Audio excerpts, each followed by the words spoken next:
Toutes les femmes ne connaissent pas la délivrance vaginale traditionnelle à la naissance de leur enfant.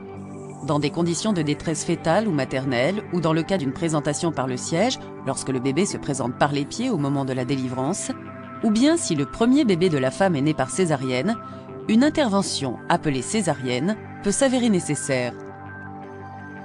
Lors d'une césarienne, un médecin va soit pratiquer une incision latérale dans la peau immédiatement au-dessus de la ligne des poils pubiens, soit une incision verticale en dessous de l'ombilic.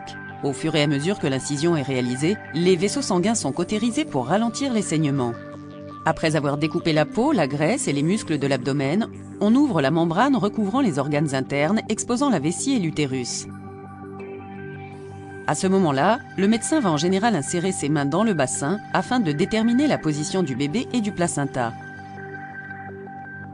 Ensuite, une incision est pratiquée dans l'utérus et tous les liquides restants sont aspirés hors de l'utérus.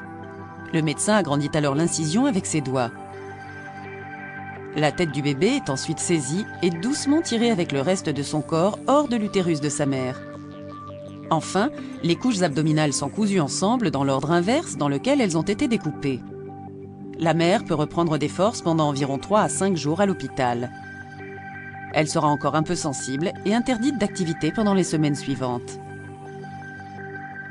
Il existe plusieurs complications potentielles associées à cette intervention dont il faut parler avec un médecin avant la chirurgie.